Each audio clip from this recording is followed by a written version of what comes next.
வணக்கம். டான் தமிழொலியின் காலை நேர பிரதான செய்தி அறிக்கை. செய்திகளுக்காக இணைந்திருக்கும் நான் கிருசாயினி உருத்திரராசு. முதலில் உள்நாட்டுச் செய்திகள்.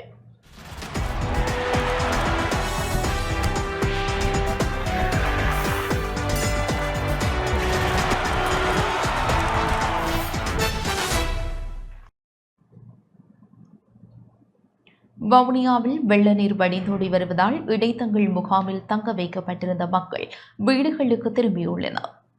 வவுனியாவில் மழை குறைந்தமையால் தாழ்நில பகுதிகளில் இருந்து வெள்ள நீர் வடிந்தோடி வருகின்றது. இதனையடுத்து இடைத்தங்கள் முகாம்களில் தங்க வைக்கப்பட்டிருந்த மக்கள் பலர் வீடுகளுக்கு திரும்பியுள்ளனர். வங்காள விரிகுடாவில் ஏற்பட்டுள்ள ஆழ்ந்த காற்றழுத்த தாழ்வு நிலை காரணமாக கடந்த சில தினங்களாக பெய்த மழையால் பல்வேறு பகுதிகளிலும் இடர்நிலைமை ஏற்பட்டு வருவதுடன் வவுனியாவில் பல கிராமங்கள் முற்றாக வெள்ளத்தில் மூழ்கியது. தற்போது மாவட்டத்தில் மழை வீழ்ச்சி குறைவடைந்துள்ளதால் வெள்ளம் தேங்கிய பகுதிகளில் இருந்து நீர் வடிந்தோடி வருகிறது. இந்த நிலையில் வெள்ள பாதிப்பால் 11 இடைத்தங்கள் முகாம்களில் தங்க வைக்கப்பட்டிருந்த அனைவரும் தமது வீடுகளுக்கு திரும்பியுள்ளனர்.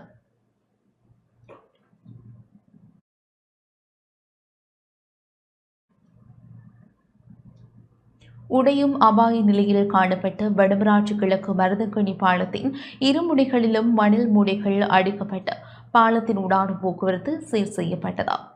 யாழ்ப்பாணம் வடமராட்சி கிழக்கு மருதங்கனி பாலத்தின் இரு பகுதிகளும் மண் அரிக்கப்பட்டதன் காரணமாக பாலம் உடையும் அபாய நிலை காணப்பட்டது. இது தொடர்பில் விரைந்து செய்யப்பட்ட வீதி அபிவிருத்தி அதிகார சபையினர் செம்பியன்பற்று இராணுவத்தினரின் உதவியுடன் மண்ணெரிப்பு ஏற்பட்ட இரு பகுதிகளிலும் மணல் மூடைகளை அடுக்கி பாலத்தின் ஊடான போக்குவரத்தை சீர் செய்துள்ளனர். இந்த நிலையில் இருப்பினும் கனரக வாகனங்கள் பயணிப்பதனை இயன்றவரை குறைத்துக் கொள்ளுமாறு அறிவுறுத்தப்பட்டுள்ளது. இது தொடர்பான அறிவிப்பு யாழ்ப்பாணம் மற்றும் கிளிநொச்சி மாவட்ட அரசாங்க அதிபர்களுக்கு தெரியப்படுத்தியிருப்பதாக மருதங்கனி பிரதேச செயலாளர் தெரிவித்துள்ளார். அத்துடன் கொடுக்கலாய் இயக்கச்சி பாதையில் இருக்கும் அபாயம் வெளியேற்றப்பட்ட பாதையை அதிகரித்த வெள்ளம் காரணமாக முழுமையாக சேதமடைந்திருப்பதாகவும் அவர் மேலும் தெரிவித்துள்ளார்.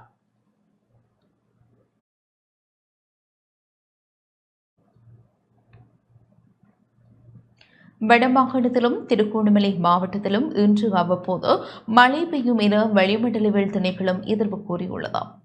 தென்மேற்கு வங்காள விரிகுடாவில் நிலை கொண்டிருந்த ஆழ்ந்த தாழ்முகம் புயலாக வலுவடைந்துள்ளதாக வளிமண்டலவியல் திணைக்களம் அறிவித்துள்ளது. வங்காள விரிகுடாவில் உருவான பெங்கால் என்ற சூறாவளி புயல் நேற்றிரவு 11:30 மணியளவில் திருகோணமலைக்கு வடக்கே 360 கிலோமீட்டர் தொலைவிலும் காங்கேசந்துறைக்கு வடக்கே 280 கிலோமீட்டர் தொலைவிலும் நிலை கொண்டது. இது இன்று பிற்பகல் ஒரு சூறாவளி புயலாக மேற்கு வடமேற்கு திசையில் நகர்ந்து வடக்கு தமிழ்நாடு புதுச்சேரி கடற்கரையை கடக்க வாய்ப்புள்ளது என எதிர்பார்க்கப்படுகின்றது. இந்த நிலையில் இன்றைய தினத்திற்கு பின்னர் மழையுடனான காலநிலை படிப்படியாக குறையும் என எதிர்பார்க்கப்படுகிறது.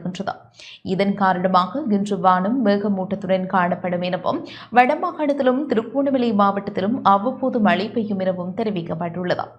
ஜப்ரகமோ மாகாணங்களிலும் கண்டி, நுவரெலியா, காலி மற்றும் மாத்தறை மாவட்டங்களிலும் மேல் வடமேல் மற்றும் வடமத்திய மாகாணங்களில் மழை பெய்யும் எனவும் வடக்கு, வடமத்திய, வடமேற்கு, கிழக்கு, மத்திய மற்றும் தென் மாகாணங்களில் அவ்வப்போது மணித்தியாலத்திற்கு 50 தொடக்கம் 55 கிலோமீட்டர் வேகத்தில் பலத்த காற்று வீசக்கூடும் எனவும் தெரிவிக்கப்பட்டுள்ளது.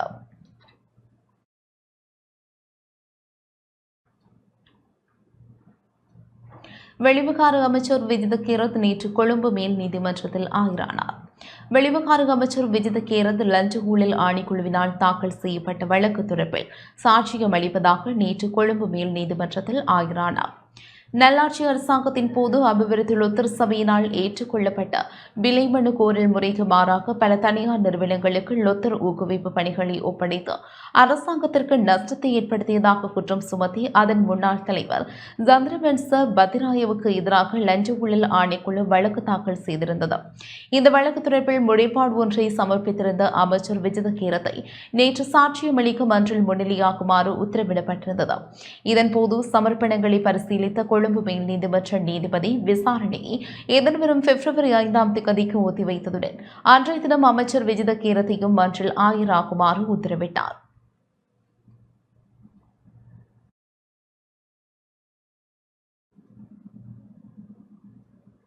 மாவீரர் நாள் தொடர்பில் அரசாங்கத்திற்கு நன்றி கூறுவதாக நாடாளுமன்ற உறுப்பினர் செல்வம் அடைக்கலநாதன் தெரிவித்துள்ளார். மாவீரர் நாள் தொடர்பில் அரசாங்கத்திற்கு நன்றி கூறுவதாகவும் ஒரு சில இடங்களில் போலீசாரால் அசௌகரியங்கள் ஏற்படுத்தப்பட்டதாகவும் வன்னி மாவட்ட நாடாளுமன்ற உறுப்பினர் செல்வம் அடைக்கல்நாதன் தெரிவித்துள்ளார். நேற்று மாலை மன்னாரில் ஊடகங்களுக்கு கருத்து தெரிவிக்கையில் இவ்வாறு குறிப்பிட்டார். நடந்து முடிந்த மாவீரர் தினத்தை எங்களுடைய மக்களுடைய மனங்களிலே இருக்கின்ற அஞ்சலி நிகழ்வை வலை சுமந்த நாட்களை நினைவு கூறுகின்ற நாளிலே ஜனாதிபதியுடைய அரசும் இதற்கு அனுமதி அளித்து மக்களுடைய சோகங்களையும் அவர்களை நினைக்கின்ற அந்த சந்தர்ப்பத்தையும் எந்த ஒரு இடைஞ்சல் இல்லாமல் செய்வதற்கான அனுமதியை வழங்கிய ஜனாதிபதிக்கும் அரசாங்கத்திற்கும் முதலில் நன்றி சொல்ல கடமைப்பட்டிருக்கின்றோம். இந்த மாவீரர் தின நாளிலே ஒரு சில இடங்களிலே அசம்பாவிதங்கள் போலீசார் நடத்தப்பட்டாலும் கூட முழுமையான ஒரு நிறைவான நிகழ்வை செய்து முடிக்கப்பட்டிருக்கிறது. யாழ்ப்பாணம் கைதடி பகுதியில் பூசகரை தாக்கி பணம் மற்றும் நகையை அபகரித்த மூவர் போலீசாரால் கைது செய்யப்பட்டுள்ளனர். யாழ்ப்பாணம் சாவகச்சேரி போலீஸ் பிரிவிற்குட்பட்ட கைதடி பகுதி ஆலயத்தில் கடந்த புதன்கிழமை பூசகரை தாக்கி பணம் மற்றும் நகையை அபகரித்த குழுவை சேர்ந்த மூவரை சாவகச்சேரி போலீசார் நேற்று கைது செய்துள்ளனர். பூசகரிடமிருந்து பறிக்கப்பட்ட 1.5 பவுண்ட் சங்கிலி, பூசகரின் 40,000 ரூபாய் பணம் மற்றும் பூசகருடைய சங்கிலியை விற்று பெற்ற 2,40,000 ரூபாய் பணம் ஆகியவற்றை போலீசார் மீட்டதுடன் பெண் ஒருவர் உட்பட மூவரை கைது செய்தனர். பருத்தித்துறை பகுதியைச் சேர்ந்த மூவரை இவ்வாறு கைது செய்யப்பட்டனர்.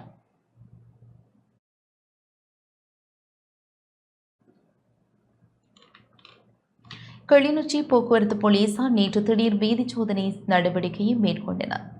கிளிநொச்சி போக்குவரத்து போலீசார் நேற்று ஏனையின் வீதி நகர பகுதியில் திடீர் வீதி சோதனை நடவடிக்கையை மேற்கொண்டனர்.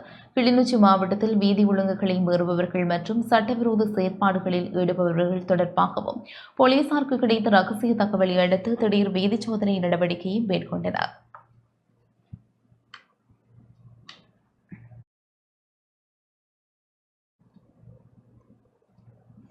யாழ்ப்பாணம் தென்மராட்சியில் ஏற்பட்ட வெள்ளம் காரணமாக மக்கள் 20 முகாம்களில் தங்க வைக்கப்பட்டுள்ளனர். யாழ்ப்பாணம் தென்மராட்சி பிரதேசத்தில் ஏற்பட்ட வெள்ள அனர்த்தம் காரணமாக இடம்பெயர்ந்த மக்கள் 20 இடைத்தங்கள் முகாம்களில் தங்க வைக்கப்பட்டுள்ளனர். 415 குடும்பங்களைச் சேர்ந்த 1477 பேர் இவ்வாறு தங்க வைக்கப்பட்டுள்ளனர்.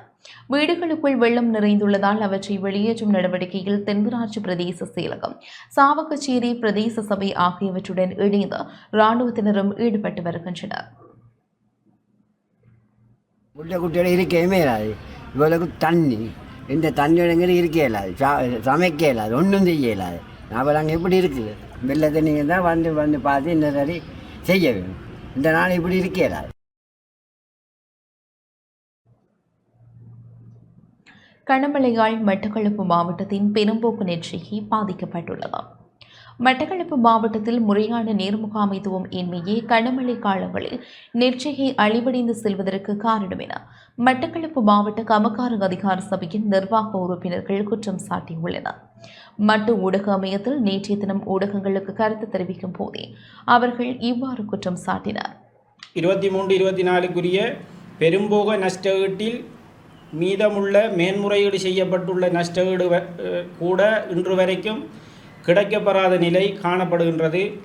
எனவே அரசாங்கமும் மாவட்ட நிர்வாகமும் இதில் அதிக கவனம் எடுத்து எமது விவசாயிகளுக்குரிய நஷ்ட கணிப்பீட்டினை விரைவாக மேற்கொண்டு இதற்குரிய நஷ்டஈட்டினை வழங்க வேண்டும் என மிகவும் அன்பாக கேட்டுக்கொள்கின்றோம். 2 லட்சம் ஏக்கரிலே 1,50,000 ஏக்கருக்கு மேற்பட்ட வயல் நிலங்கள் மிகவும் மோசமான நிலையிலே பாதிக்கப்பட்டுள்ளது.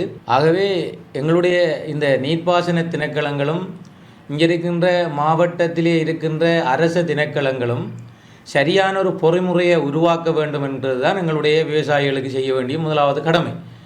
ஆகவே இந்த வெள்ளத்திலும் இந்த பெய்த கடும் மழை காரணமாகவும் சரியான ஒரு பொறிமுறை உருவாக்கப்பட்டிருந்தால் சரியான ஒரு தாக்கங்கள் ஏற்படுவதற்கான நிலைமை குறைவடைந்திருக்கும். 24 பெரும்போக செய்யை தற்போது 24-25 பெரும்போக செய்யையிலே எங்களுடைய விவசாயிகள் தான் 100% பாதிக்கப்பட்டு கொண்டிருக்கின்றார்கள். ஆகவே இந்த அரசாங்கம் இந்த விவசாயிகளுக்கான ஒரு சரியான ஒரு பொறிமுறையை உருவாக்க வேண்டும். மட்டக்களப்பு கல்குடா பகுதியில் சீரற்ற காலநிலையால் ஏற்பட்ட அசாதாரண நிலைமையை பயன்படுத்தி திருடர்கள் கைவரிசை காட்டி வருகின்றனர். மட்டக்களப்பு கல்குடா பகுதியில் சீரற்ற காலநிலையால் மக்களின் இயல்பு வாழ்க்கை பாதிப்புற்று அசாதாரண சூழல் நீடிக்கும் நிலையில் இதனை சாதகமாக பயன்படுத்தி திருடர்கள் தமது கைவரிசையை காட்டி வருகின்றனர். கல்குடா பகுதியில் உள்ள பல வீடுகள் உடைக்கப்பட்டு வீட்டு தளபாடங்கள் பெறுமதி வாய்ந்த பொருட்கள் திருடப்பட்டுள்ளன. பாதிக்கப்பட்ட வீட்டு உரிமையாளர்களால் போலீஸ் நிலையத்தில் மேற்கொள்ளப்பட்ட முறைப்பாட்டிற்கமைய மோப்ப நாய்கள் சகிதம் போலீசார் விசாரணைகளை முன்னெடுத்தனர். பட்டியடிச்சேனை மற்றும் பேத்தாளி ஆகிய கிராம சேவகர் பிரிவுகளிலேயே திருட்டுச் சம்பவங்கள் இடம்பெற்றுள்ளன. வெள்ள அழுத்தத்தால் தமது வீடுகளை விட்டு வெளியேறி உறவினர்கள் வீடுகள் மற்றும் இடைத்தங்கள் முகாம்களில் உள்ளவர்கள் அவதானமாக இருக்குமாறு போலீசார் கேட்டுக் கொண்டுள்ளனர்.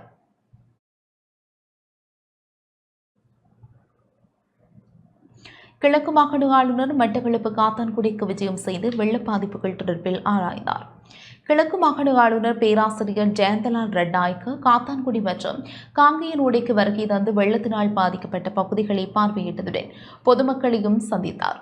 காங்கேயன்குடி பத்ர ஜிம்மா பள்ளிவாயில் இடம்பெற்ற மக்கள் சந்திப்பில் மட்டக்களப்பு மாவட்ட பாராளுமன்ற உறுப்பினர் MLA கிஸ்புல்லாவும் கலந்து கொண்டார்.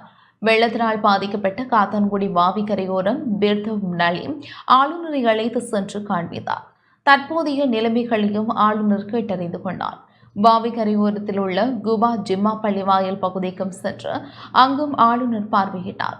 காங்கேயன்குடிக்கு சென்ற கிழக்கு மாகாண ஆளுநரை பத்ர ஜிம்மா பள்ளிவாயல் அழைத்து சென்றனர். ஆளுநர் வெள்ளத்தினால் பாதிக்கப்பட்ட காங்கேயன்குடி மக்களுக்கு ஆறுதல் கூறியதுடன் பாதிக்கப்பட்ட மக்களுக்கு அரசாங்கம் நிவாரண நடவடிக்கைகளை துரிதமாக கிடைக்கும் என்றும் கூறியிருந்தார். எமர்ஜென்சியா இமீடியட்லி என்ன அரசாங்கத்தால் செய்வீங்க சார்? எமர்ஜென்சி ஒன்றும் செய்யல தான். எமர்ஜென்சிலேயே டிஸ்பிளேஸ் ஆக்கள் கேம்ப்ஸில் இருக்க ஆக்கள் சாப்பாடு கொடுக்குறான், மற்ற ஆக்களுக்கு ட்ரை ரேஷன்ஸ் கொடுக்குறான். அதுதான் எமர்ஜென்சி செய்யலும். வேற ஒன்றும் செய்யலாம் தான். எமர்ஜென்சி இது எல்லாம் பார்க்க வேணும் தானே. ட்ரை ரேஷன் கொடுக்குறாங்க. ட்ரை ரேஷன் சார் எப்போ ஸ்டார்ட் பண்ணுவீங்க? நாங்கள் கொடுத்தே இருக்கு கேம்ப்.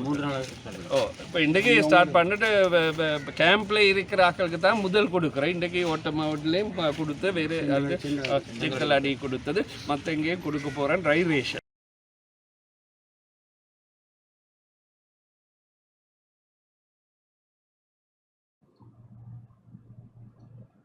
அம்பாறை கல்முனை மேட்டுவட்டை கிராமம் வெள்ள நீரில் மூழ்கியுள்ளதா?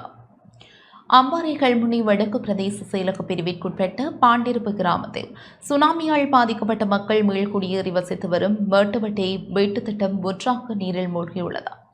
அங்குள்ள 83 குடும்பங்கள் இடம்பெயர்ந்துள்ளனர். இவர்கள் பாண்டிருப்பு மகா வித்தியாலயத்தில் தங்க வைக்கப்பட்டுள்ளனர். பாதிக்கப்பட்ட வீடுகளுக்குள் ஆற்றுவாளிகள் தேங்கி கிடப்பதோடு விசையந்துக்களின் நடமாட்டமும் அவதானிக்கப்பட்டுள்ளது. கல்முனை வடக்கு பிரதேச செயலாளர் TJ அதிசயராஜ் பாதிக்கப்பட்ட மக்களை நேரடியாக சந்தி மக்களுக்கு தேவையான அடிப்படை வசதிகளை ஏற்படுத்தி கொடுத்து வருகின்றார். நேற்றைய தினம் கல்முனை மாநகர சபையின் உதவியுடன் வீட்டுத் திட்டத்தில் தேங்கியுள்ள கழிவுகளை அகற்றும் நடவடிக்கைகளும் மேற்கொள்ளப்பட்டன.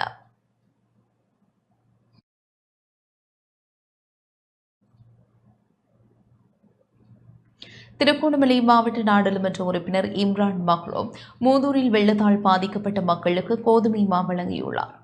ஐக்கிய மக்கள் சக்தியின் திருகோணமலை மாவட்ட நாடாளுமன்ற உறுப்பினர் இம்ரான் மக்ரோம் நேற்று மாலை மூதூர் பிரதேச செயலகத்திற்கு 5000 கிலோ கோதுமை மாவினை அன்பளிப்பு செய்தார்.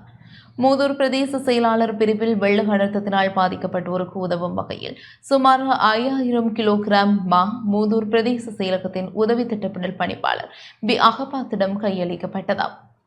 பிரதேச செயலகத்தின் உத்தியோகத்தர்களும் இதன்போது உடனிருந்தனர். இன்று கடல் தொழில் முற்றுமுழுதாக கடலுக்கு செல்ல முடியாத சூழல் ஏற்பட்டிருக்கின்றது.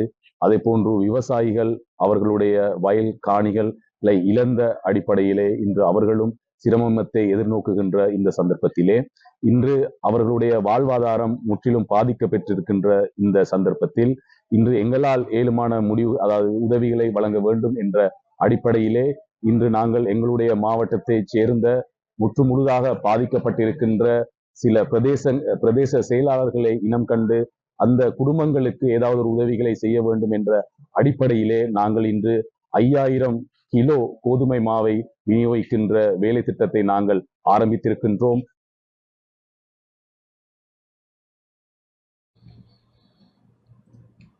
அம்பாறை ஆழியடிவேம்பு பகுதியில் உள்ள இடைத்தங்கள் முகாம்களில் சுகாதார நிலைமைகள் கல்முனை பிராந்திய சுகாதார பணிமனை அதிகாரிகள் ஆய்வு செய்தனர். வெள்ளம் காரணமாக பாதிக்கப்பட்டு இடைத்தங்கள் முகாம்களில் தங்க வைக்கப்பட்டுள்ளவர்களின் சுகாதார நலன்கள் தொடர்பில் ஆராய்வதற்காக அம்பாறை கல்முனை பிராந்திய சுகாதார பணிமனை அதிகாரிகள் நேற்று ஆழியடிவேம்பு பிரதேசத்திற்கு வருகை தந்தனர். ஆழியடிவேம்பு பிரதேச சுகாதார வைத்திய அதிகாரி திருமதி எஸ் அகிலனின் ஒத்துழைப்போடு இடைத்தங்கள் முகாமிற்கு சென்ற சுகாதார அதிகாரிகள் மக்கள் நலன் தொடர்பில் அறிந்து கொண்டனர். சுகாதார அறிவூட்டல்களையும் வழங்கினர். நோய் தொற்றுகள் ஏற்படாதவாறு மக்கள் நடந்து கொள்ள வேண்டும் எனவும் அதன் வழிமுறைகள் தொடர்பாகவும் விளக்கம் அளித்தனர். இடைத்தங்கள் முகாமில் வழங்கப்படும் உணவினையும் பரிசோதனை செய்தனர். வெள்ளம் வடிந்து வரும் நிலையில் முகாம்களில் தங்கியுள்ள மக்களுக்கு தொடர்ந்தும் சமைத்த உணவுகள் வழங்கப்பட்டு வருவதாக பிரதேச செயலாளர் ஆர் திரவிராஜ் தெரிவித்தார். தேசிய மக்கள் சக்தியின் பிரதிநிதிகளுக்கும் ஆழியடிவேம்பு பிரதேச செயலாளருக்கும் இடையே கலந்துரையாடல் ஒன்றும் நடைபெற்றிருந்தமை குறிப்பிடத்தக்கது.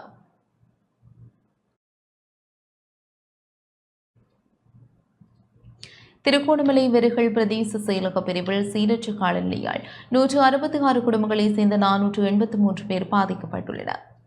திருகோணமலை வெறுகள் பிரதேச செயலாளர் பிரிவில் சீரற்ற காலநிலையால் ஏற்பட்ட வெள்ளப்பெருக்கால் 166 குடும்பங்களைச் சேர்ந்த 483 பேர் பாதிக்கப்பட்டுள்ளனர். இந்த நிலையில் அவர்கள் 2 இடைத்தங்கள் முகாம்களில் தங்க வைக்கப்பட்டுள்ளனர். வெறுகளம்பதி இந்து மகா வித்தியாலய தற்காலிக இடைத்தங்கள் முகாமில் மாவடிச்சேனி சேனையூர் கிராமங்களில் வசிக்கும் 76 குடும்பங்களைச் சேர்ந்த 193 பேரும், வட்டவன் தாண்டோன்றீஸ்வரர் வித்தியாலய இடைத்தங்கள் முகாமில் வட்டவன் கிராமத்தில் வசிக்கும் 90 குடும்பங்களைச் சேர்ந்த 290 பேரும் தங்கியுள்ளனர். இவர்களுக்கான உதவிகளை வெறுகள் பிரதேச செயலகம் வழங்கி வருகின்றது. வெறுகள் மாவடிச்சேனை பகுதியில் உள்ள திருகோணமலை மட்டக்களப்பு பிரதான வீதியை ஊடறுத்து நீர் பாய்ந்து செல்வதால் இவ்வீதியை பயன்படுத்துவோர் மிகுந்த அசௌகரியங்களுக்கு மத்தியில் பயணித்து வருகின்றனர். வெறுகள் முத்துச்சேனை வீதியில் உள்ள வெள்ள நீர் வேகமாக பாய்ந்து செல்வதால் கடற்படையினர் படகுச்சேவையை முன்னெடுத்துள்ளனர். வெறுகள் பகுதியில் உள்ள வயல் நிலங்கள் பலவும் நீரில் மூழ்கி வெள்ளக்காடாக காட்சி தருகிறது.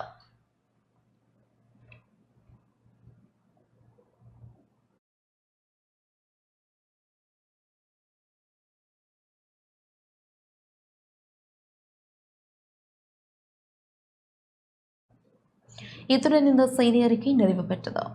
தொடர்ந்து நமது நிகழ்ச்சிகளோடு இணைந்திருங்கள். வணக்கம்.